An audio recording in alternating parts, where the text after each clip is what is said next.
Durante el paro nacional de 2021 hubo ruido por todas partes. Ruido en las calles, ruido en los medios y ruido político. Todo parecía estar ocurriendo al mismo tiempo. Incendios, enfrentamientos, denuncias. Y en medio de todo ese ruido apareció el caso de Alison Salazar.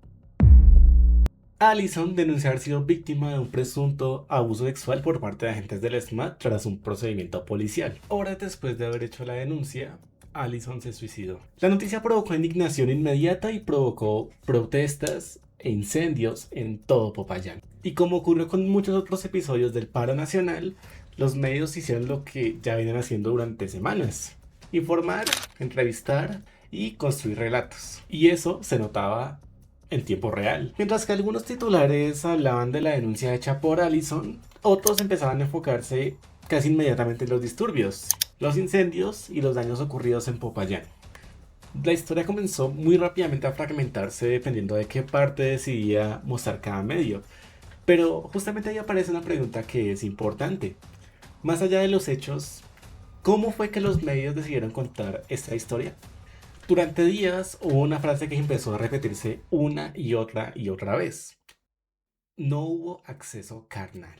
La frase empezó a aparecer en titulares, transmisiones y entrevistas casi como una conclusión definitiva. Blue Radio, por ejemplo, transmitió declaraciones oficiales donde la discusión giraba constantemente alrededor del dictamen de medicina legal y si existían pruebas físicas que confirmaran el abuso. Que ella no fue accedida, ella no fue abusada dentro de una instalación policial, eso es completamente falso. Pero existe la posibilidad de que haya sido abusada no en una estación de policía, sino en la URI en donde había policías. He podido verle, le insisto, don Néstor, no tenemos evidencia de esa situación específica que ustedes me están planteando. W Radio, Caracol Radio, RCN y otros medios también empezaron a centrar buena parte de la conversación alrededor de la fiscalía, sus declaraciones, los resultados forenses y las respuestas institucionales frente al caso.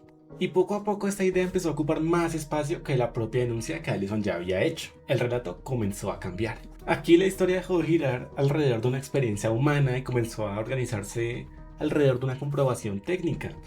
El debate ya no parecía sentarse en lo que significaba la denuncia que Alison ya había hecho. Los titulares empezaron a llenarse de palabras como dictamen, necropsia, fiscalía o acceso penal. Y aunque todas eran palabras técnicamente válidas, también terminaban convirtiendo una experiencia precisamente humana en una discusión que era casi completamente jurídica. Hay que tener en cuenta que el periodismo también necesita rigurosidad. Necesita contrastar la información y evitar afirmaciones que pueden ser irresponsables. Pero una cosa es informar con cuidado y otra muy distinta es reducir toda la historia y su complejidad a un dictamen técnico. Porque cuando una experiencia humana termina reducida únicamente a términos jurídicos o legales, algo se pierde en ese camino en el que estamos yendo. El dolor pues comienza a convertirse en un mero expediente. Y de hecho algo muy inquietante de esto es que no ocurrió mediante ataques directos. Gran parte de la cobertura fue aparentemente neutral y mantuvo tonos prudentes. Pero incluso dentro de esa aparente neutralidad había decisiones narrativas que eran muy importantes. ¿Qué titular abrir primero? ¿Qué declaración repetir más veces? ¿O qué imágenes acompañaban la noticia? Porque no es lo mismo hablar de Alison montando su denuncia que hablar del caso mientras en pantalla aparecen incendios o enfrentamientos. Esto porque el problema no siempre está en lo que no se dice de forma directa o evidente, también está en lo que se prioriza. Porque en la mayoría de las coberturas las voces institucionales organizaban el relato. La policía, la fiscalía, medicina legal, mientras que otras voces solamente se quedaban reaccionando alrededor de la versión principal. Y eso no es un detalle menor, porque en el periodismo el orden de las voces también construye verdad. Los titulares sobre vandalismo, disturbios y ataques contra las instituciones empezaron a aparecer cada vez más en medios como Semana, Blue Radio o Noticias RCN, mientras la discusión sobre la denuncia inicial iba quedando absorbida dentro de una narrativa mucho más amplia sobre el orden público y la violencia durante el paro nacional.